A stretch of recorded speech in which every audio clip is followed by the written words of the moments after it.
Bonjour à toutes et à tous et bienvenue pour notre webconférence sur la formation professionnelle.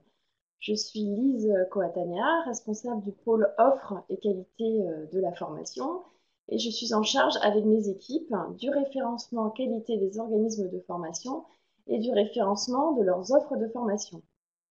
Et donc, je suis Clémence Paradon, responsable juridique de l'AFDAS, en charge de quelques dossiers, dont celui de la veille sur la réforme de la formation professionnelle continue, dont nous allons vous faire aujourd'hui la présentation. Nous allons faire cette présentation en vous indiquant les grands principes de la loi du 5 septembre 2018 et puis sa traduction en termes d'enjeux pour vous, organismes de formation. Sachez que vous avez la possibilité de poser vos questions en direct et c'est ce mode que l'on va privilégier, c'est la réponse en direct. On ne prendra pas les questions à la fin pour respecter le temps des 30 minutes. Et c'est Élodie Lombardo, directrice de la formation et des partenariats entreprises, qui assure ce question-réponse. À noter aussi que le replay de la webconférence vous sera également adressé par mail et se figurera sur notre site internet. Sachant effectivement que du coup, on ne vous enverra pas directement à vous qui êtes très nombreux à être inscrits et nous vous en remercions, le support PowerPoint présenté aujourd'hui. Pour commencer donc, les grands principes de la loi pour la liberté de choisir son avenir professionnel. On aurait pu dire bien des choses en somme, en variant le ton. Aujourd'hui, nous allons nous concentrer sur ces 6 thèmes, qui sont les nouveaux circuits de financement et les dispositifs, la définition enfin de l'action de formation, dans l'objectif d'améliorer l'accès à la formation des salariés qui en ont le plus besoin. C'est vraiment un objectif majeur de cette loi, quel que soit le dispositif de financement. Nous, après, en tant qu'OPCA, il faut savoir qu'on a une modification importante de notre périmètre. On va déjà devenir un opérateur de compétences, communément appelé OPCO. Un axe aussi pour améliorer l'accès à la formation des salariés, c'est un assouplissement, en tout cas une libéralisation de l'apprentissage. Et vous, ce qui va vous impacter plus particulièrement après, qu'on verra in fine, c'est vos certifications en tant qu'organisme. Commençons par le financement. C'est le nerf de la guerre. Comme toujours, l'idée aujourd'hui, c'est de se dire qu'on va simplifier les contributions. On paye à l'OCA, on paye à l'OCTA, on paye à l'OPACIF. Les entreprises n'en peuvent plus. L'idée, c'est de dire les entreprises vont payer une fois, en tout cas à un seul organisme, une contribution unique à la formation professionnelle et à l'alternance. Le taux, dans sa grosso modo, ne change pas. On restera à 1,23 pour les moins de 11 et à 1,68 pour les 11 salariés et plus, les entreprises de 11 salariés et plus. L'idée, c'est que, on le voit, il n'y ait que ce seuil de 11 salariés. On oublie les moins de 50, les moins de 300, c'est soit 11 salariés, soit moins de 11, soit plus de 11. Et ce qui est très étonnant aussi, la nouveauté en tout cas qui va apparaître prochainement, c'est les nouveaux acteurs. Les entreprises vont payer à l'URSSAF.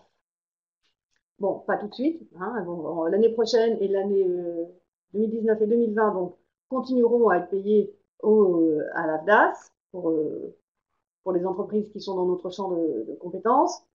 Et à terme, l'ensemble des entreprises paieront à l'URSSAF, qui est un organisme qu'ils connaissent plutôt bien. L'URSSAF, après, prendra tout cet argent et va le dispatcher à France Compétences. France Compétences, c'est vraiment un nouvel acteur qui regroupe le FPSPP, le CNEFOP, le COPALNEF, le CNCP, et qui va centraliser vraiment, qui joue un rôle majeur et central aujourd'hui dans cette réforme. Nous, aujourd'hui, enfin en tant qu'AFDAS, ce qui nous intéresse plus dans cette présentation, c'est ce qui se trouve en partie Orange. Donc c'est l'alternance qu'on va financer en tant qu'opérateur de compétences. On va accompagner les entreprises et les organismes de formation, bien sûr, et le financement des actions de formation auprès des petites entreprises, notamment les moins de 50 ans. Ça va être un axe majeur pour nous en tant qu'organisme de compétences. Pour autant, il ne faut pas oublier qu'il y a d'autres bénéficiaires qui sont les demandeurs d'emploi, qui peuvent toujours bénéficier du plan d'investissement en compétences, le CEP, qui sera toujours gratuit et qui sera un acteur dont l'acteur n'est pas encore désigné à ce jour. On aura le CPF de transition dont on reparlera tout à l'heure, qui remplace le congé individuel de formation. Il sera financé et dont le financement sera décidé d'ailleurs non plus par des OPACIF qui disparaissent, mais par des commissions paritaires interprofessionnelles régionales, dont l'acronyme devient CEPIR. Et on aura toujours le CPF qui fait l'objet de modifications importantes et qui, en 2020, sera géré par la Caisse des dépôts et consignations. On va y venir. Aujourd'hui, donc, je vous rappelle, c'est les OPCA qui le gèrent. En 2019, ce sera toujours l'AFDAS, mais pas en 2020. Si on fait justement un focus sur les dispositifs dont Clémence vient de parler, eh bien, on peut s'attacher au plan de développement des compétences de moins de 50 salariés. Donc, ce que l'on retiendra, c'est que on est sur une logique de solidarité dans la mesure où les entreprises de plus de 50 salariés viennent contribuer à ce plan de développement qui bénéficie in fine aux entreprises de moins de 50 salariés. Alors, au sein de ce dispositif s'opère une distinction, c'est une nouveauté, entre les formations non obligatoires et les formations obligatoires et nécessaires à l'exercice d'une activité ou d'une fonction. L'alternance, Clémence l'a dit, c'est un enjeu vraiment majeur de la réforme. Ils seront financés sur les fonds de l'alternance à la fois pour les entreprises de moins de 50 et pour les entreprises de plus de 50 salariés, le contrat d'apprentissage que l'on détaillera, le contrat de professionnalisation qui reste quasiment inchangé, et la PROA qui est un nouveau dispositif de reconversion ou promotion par alternance. C'est un dispositif qui s'adresse aux salariés en CDI avec un niveau de qualification peu élevé. Ce niveau sera vraiment précisé par décret. Et donc, il a pour objectif de les aider à évoluer en interne ou à changer de métier. Le CPF, autre dispositif important et qui connaît différentes évolutions, j'allais dire, à commencer par la monétisation. La monétisation, c'est quoi? Eh bien, c'est-à-dire que le nombre d'heures acquises au titre du DIF et au titre du CPF par un titulaire vont être convertis en euros selon un taux qui va être précisé par décret. Chaque année ensuite, le titulaire du compte CPF verra son compte en euros crédité d'une somme qui sera de 500 euros pour un salarié à temps plein, dans la limite de 5 000 euros, et de 800 euros pour un salarié avec un niveau de qualification inférieur à niveau 5. Ceci dit, on vous le redira après, mais on attend les décrets, bien sûr, qui vont finaliser les chiffres qu'on peut vous donner à ce jour. On part dans cette direction et on attend, tout cela sera confirmé par décret. Ce qui est à l'œuvre, dans tous les cas, avec cette monétisation, c'est bien un changement de logique, puisque l'on passe d'une logique d'heures à une logique de forfait en euros, ce qui va amener à un changement de modèle économique pour vous, organismes de formation, avec une logique d'individualisation des parcours accrue. La logique aussi qui sera à l'œuvre, c'est celle des abondements. Dans le cas où le coût de la formation serait supérieur au montant en euros dont dispose le titulaire, eh bien, il pourra soit compléter, s'il le peut, par ses propres moyens, soit faire appel à son employeur dans le cadre d'un accord d'entreprise ou d'un accord de branche, ou encore solliciter l'OPCO et des acteurs qui sont nombreux et cités à l'article 1 de la loi du 5 septembre.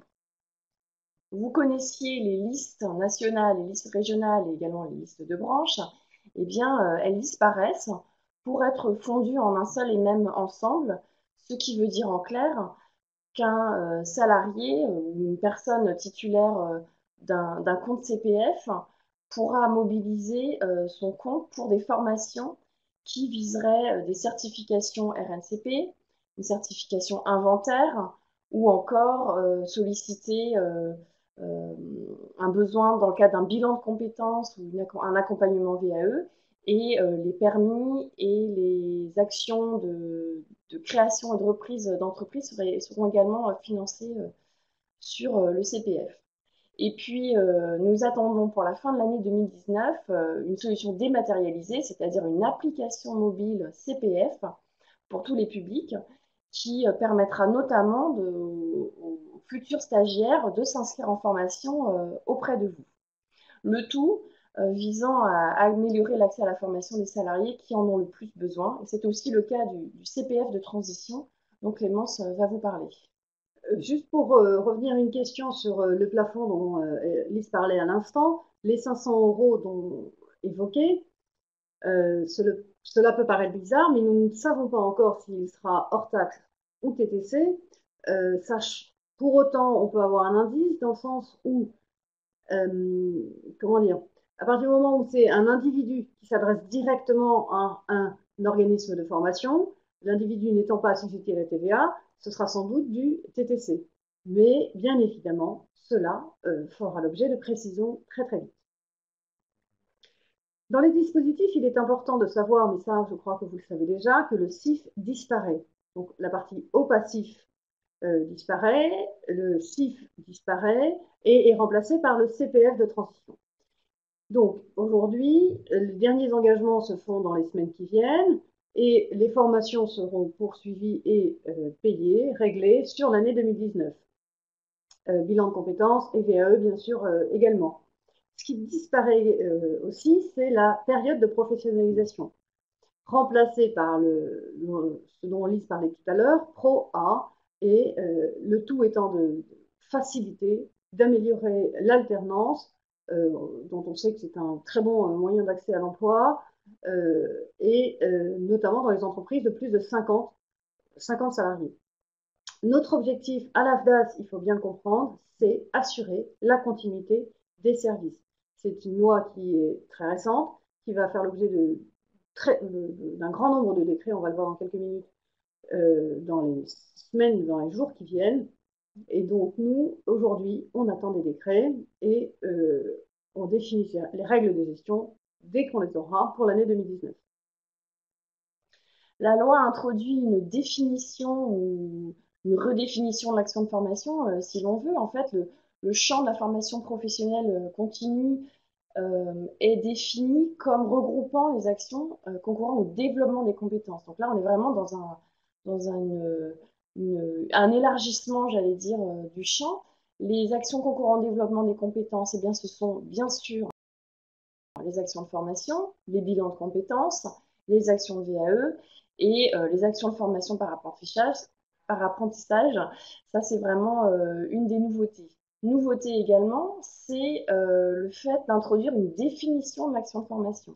Si vous vous souvenez, jusqu'à présent, l'action de formation devait être réalisée par rapport à un certain nombre de critères, c'est-à-dire un programme préétabli, des prérequis définis, un ensemble de moyens pédagogiques et d'encadrement prévus par l'organisme de formation. Bref, un formalisme qui aujourd'hui est remplacé par une définition de l'action de formation. Je vous la lis. Donc, l'action de formation se définit comme un parcours pédagogique permettant d'atteindre un objectif professionnel. On y lit ici le placement, j'allais dire, de l'individu au cœur de la formation avec l'idée de l'acquisition des compétences. Ces formations pouvant être réalisées selon le principe de la multimodalité. La loi précise en effet que l'action de formation peut être réalisée en tout ou partie à distance ou en situation de travail. On a donc là un élargissement de la définition de l'action de formation et puis une reconnaissance vraiment de la multimodalité, notamment de la FOAD, formation ouverte et à distance, et de la FES, formation en situation de travail, comme étant des modalités pédagogiques à part entière. Il convient de préciser un élément important par rapport à l'action de formation, c'est que nous, AFDAS, nous continuerons à avoir le droit, le pouvoir en tout cas, de continuer à travailler avec vous et notamment de contrôler la qualité des actions de formation et nous aurons également la possibilité de faire des contrôles de services faits sur la réalité de l'action de formation. En ce qui concerne l'action de formation, il convient également de parler de l'apprentissage. L'apprentissage donc est libéré, assoupli, et il est libéré, agrandi notamment dans la durée du travail des apprentis, dans certains secteurs professionnels comme par exemple le BTP, où on peut travailler un petit peu plus que les 35 heures si besoin.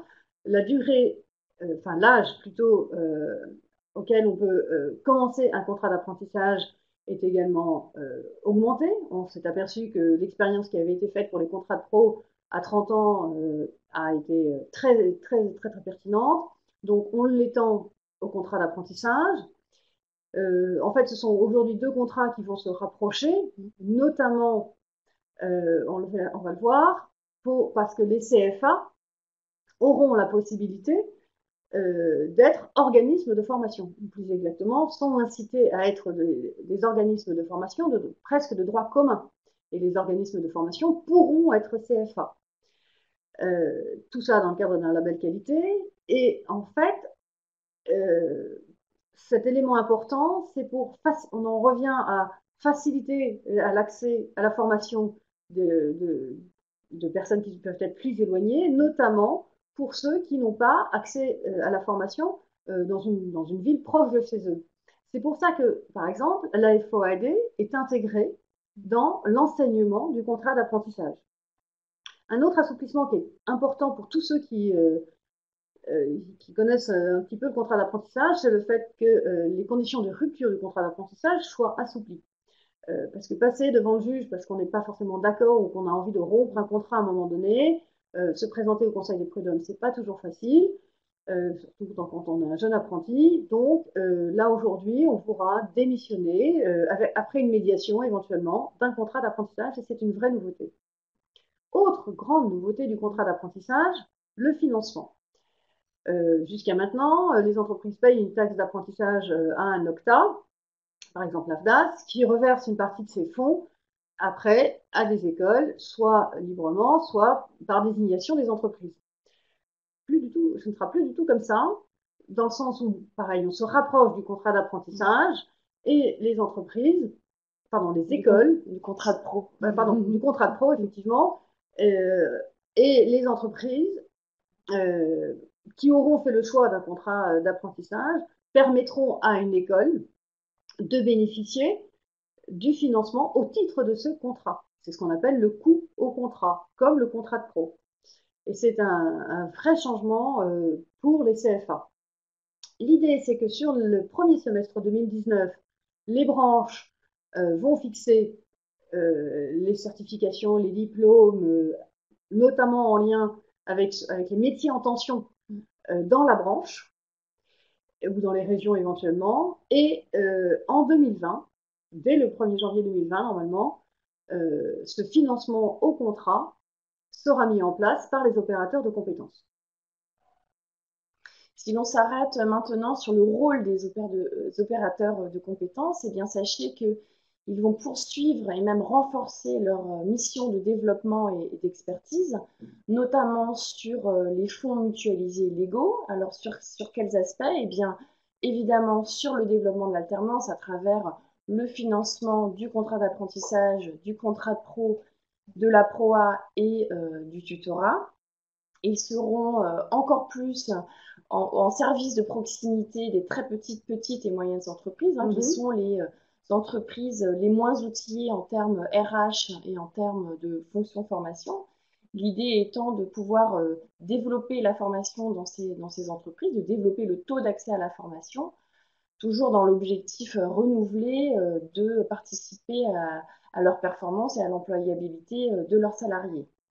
Le soutien aux demandeurs d'emploi, à la formation des demandeurs d'emploi passera notamment par les préparations opérationnelles à l'emploi, les POE, et ce dans le cadre du PIC, plan investissement compétences. Les opérateurs de compétences seront également en appui aux branches, notamment à travers une ingénierie de certification et puis un rôle de documentation de l'emploi à travers la production de données emploi-formation, donc qui outille les branches sur la définition de leurs objectifs pour les entreprises relevant de leur champ. Et en termes de données, je pense là bien évidemment à toute la belle production des observatoires des métiers qui sont donc en appui aux branches. Les opérateurs de compétences financeront des actions sur les fonds conventionnels, notamment dans le cadre de leur gestion des accords de branche. Donc, là, je parle du plan de formation, du futur plan de développement des compétences conventionnelles. Et dans le cas où des entreprises confient la gestion de leurs fonds à l'AFDAS, eh bien, l'AFDAS, en tant que futur opérateur de compétences, assurera une offre de service pour ces entreprises, donc sur le financement, sur leur versement volontaire. Le financement portera également sur de l'ingénierie pédagogique et des appuis conseils. L'AFDAS poursuivra aussi le financement de la formation pour les intermittents du spectacle à travers le plan de développement des compétences et également le financement de la formation pour les artistes-auteurs en tant que gestionnaire du fonds des auteurs. À ce titre-là, donc, il faut bien distinguer effectivement les formations que les auteurs pourront demander à l'AFDAS et à terme les formations que les auteurs pourront demander par le biais du CPF à France Compé, pardon, à la Caisse des dépôts et consignations directement. Comme je vous le disais tout à l'heure, nous attendons quelques décrets. Quelques décrets avec une loi donc, qui est sortie le 5 septembre. Une centaine de mesures sont attendues, dont plus de la moitié d'ici la fin de l'année. C'est énorme. Nous aurions aimé vous faire le scoop de vous annoncer aujourd'hui quel était le taux de reconversion en euros des heures de CPF. Malheureusement, il n'est pas encore sorti. Il était annoncé, il sera peut-être là demain. Et on attend en tout cas pour le mois de novembre toujours des précisions donc, sur le CPF, notamment le montant annuel dont on parlait tout à l'heure, le plafond du compte, le fonctionnement de France Compétences, cette nouvelle institution, et les modalités de la réalisation d'une action de formation en situation de travail ou en FOAD, au regard de la couverture accident de travail, de savoir s'il faut payer du salaire ou pas. Toutes ces modalités de réalisation vont être définies par décret. Devrait arriver enfin mi-décembre des mesures concernant les opérateurs de compétences. Comme je vous le disais, nous étions OPCA au passif ou OCTA avec des agréments spécifiques selon chaque financement. Nous allons devenir opérateurs de compétences avec un nouvel agrément qui devait arriver à titre provisoire sur le premier trimestre de l'année 2019, puis qui sera définitif au 1er avril 2019. Ce qui chamboule le champ de la formation professionnelle aujourd'hui, c'est le fait qu'on était 20 OPCA, et le rapport du gouvernement sur le sujet nous dit ce serait bien que vous soyez 11 ou 12 opérateurs de compétences. Donc, il y a une redéfinition importante aujourd'hui du champ d'application, du futur champ d'application des OPCO. L'année 2019 sera une année vraiment de transition, où on verra donc la mise en place et la création de France Compétences, le plan de développement des compétences, le PROA CPF de transition vont se mettre en route, le CPF sera monétisé, donc c'est vraiment, on vous disait tout à l'heure, un changement important de réflexion pour tout le monde avec des amendements, notamment de la part du bénéficiaire. L'action de formation a été également définie. Le contrat d'apprentissage, son financement est complètement chamboulé. Et les critères de certification référentielle nationale de qualité qui vous concernent directement vont se mettre en place pour une mise en œuvre en 2020. Et enfin, donc je vous dis, on attend pour la fin de l'année 2019 cette application CPF qui permettra aux bénéficiaires de s'adresser directement à vous, organisme de formation. 2020, une année plus de, peut-être un peu, plus stable, où la Caisse des dépôts et consignations sera officiellement l'organisme gestionnaire du CPF, et où les budgets ou le financement des contrats d'apprentissage au contrat, plus exactement, se mettra en place effectivement. Puis 2020, ce qui vous concerne, pardon, 2021, ce qui vous concerne directement, c'est la certification et la labellisation de qualité de vous, organisme de formation, et également le transfert à l'URSSAF de la collecte des contributions, de la contribution unique, puisque ça sera son nom, alternance et formation pro. Et dans ce cas-là, c'est les entreprises, comme on l'a vu tout à l'heure, qui verseront à l'URSSAF, URSSAF qui versera à France Compétences qui va répartir sur les différents organismes dont on a vu le schéma précédemment.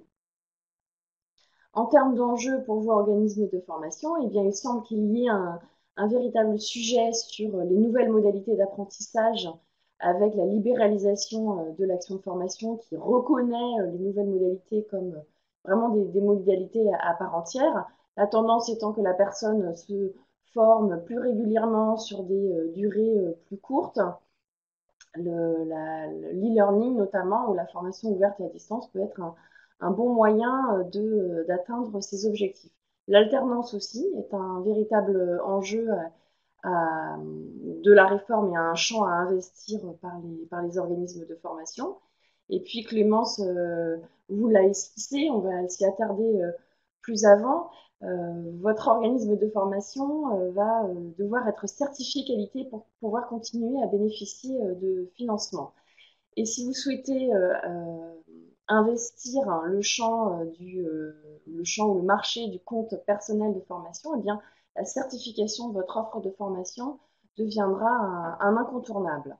C'est subtil hein, quand même. Tu as la certification de l'organisme et la certification de l'offre de formation. Alors justement, pourquoi cette polysémie ou pourquoi ces types de certification? Il y a peut-être un principe à retenir, c'est que la loi qui s'appelle Loi pour la liberté de choisir son avenir professionnel sous-tend une volonté d'autonomiser l'individu dans son parcours professionnel et dans son parcours de formation avec des garanties en contrepartie telles que les certifications qualité ou la reconnaissance de compétences acquises que représentent les certifications obtenues à l'issue d'une formation. La certification qualité. Alors, déjà, bravo. Bravo à vous tous et toutes qui avez déclaré votre organisme dans le Datadoc et avez été validé. Et donc, vous êtes aujourd'hui 41 000 à être datadockés et 13 000 à figurer dans le catalogue de référence de l'AFDAS. Donc, vraiment, bravo et merci sincère de votre implication. C'était la première étape. Une deuxième étape va être à franchir, hein, puisque à partir du 1er janvier 2021, pour pouvoir bénéficier de financement de vos actions de développement des compétences sur les fonds publics ou mutualisés, hein, donc que ce soit par un opérateur de compétences, que ce soit par Pôle emploi, que ce soit par les commissions paritaires interprofessionnelles régionales ou encore l'État et les régions, eh bien, votre organisme de formation devra être certifié. Pardon. Quand je parle de certification, de quoi je parle? Eh bien, c'est une certification sur la base de critères qui seront définis par décret. Cette certification, elle sera délivrée sur la base d'un référentiel national qui viendra préciser les indicateurs d'appréciation des critères et qui sera déterminé par France Compétences. Hein. On voit que France Compétences investit le champ de la qualité en tant qu'autorité de contrôle et de régulation dans le paysage de la formation professionnelle.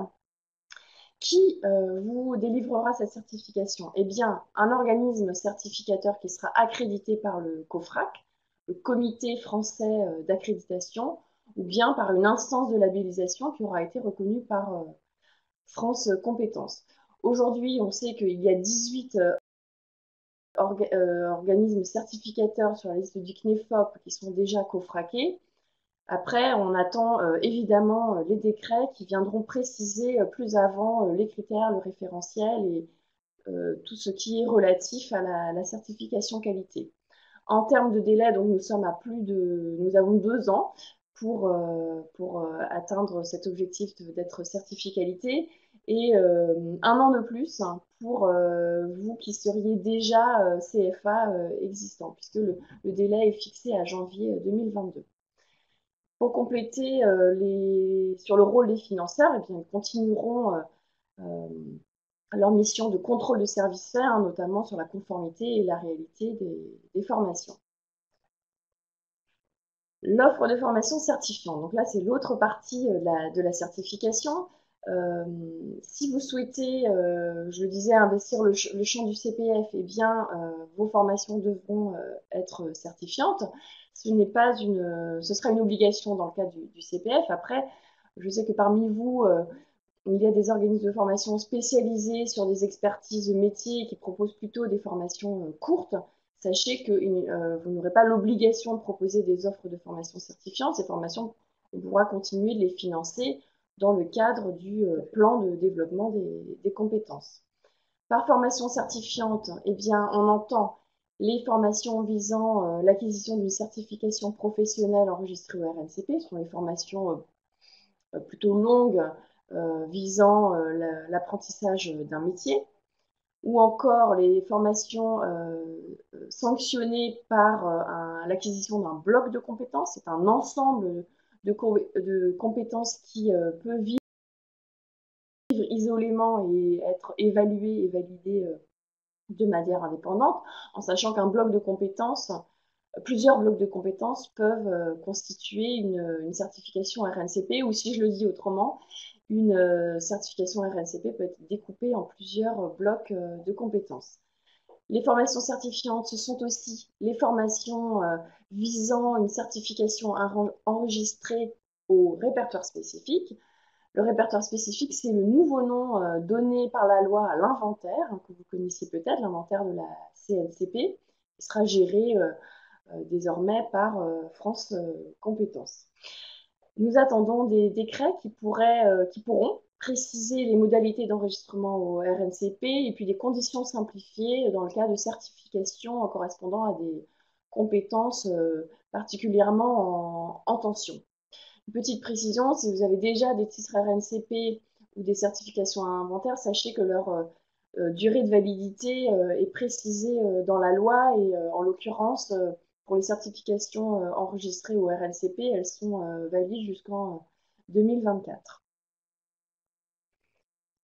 L'AFDAS, votre partenaire formation, est à vos côtés. Nous sommes à vos côtés et nous proposons sur notre site internet un ensemble de ressources, dont un guide sur la certification de l'offre de formation, que je vous invite à télécharger quand vous le souhaiterez. Et je vous invite également à consulter notre rubrique mode d'emploi sur le répertoire spécifique si vous êtes intéressé par inscrire une certification au répertoire spécifique, donc le nouveau nom de l'inventaire. Et puis, voilà, nous avons la chance de nous retrouver chaque mois grâce à notre newsletter dédiée à vous, organismes de formation. Et puis, l'AFDAS est présent sur les réseaux sociaux pour la bonne information de tous. En résumé, qu'est-ce qui change? Vous connaissiez le CPF en heures, il y aura désormais le CPF en euros. Les organismes paritaires collecteurs agréés, dits OPCA, deviennent des opérateurs de compétences. Vous connaissiez le CIF, il y aura désormais les commissions paritaires interprofessionnelles régionales. FPSPP, CNEFOP, COPANEF, RLCP, quels acronymes? En tout cas, ça deviendra plus simple avec France Compétences. Vous avez réussi l'aventure Datadoc, demain vous serez certifié qualité. Plan de formation?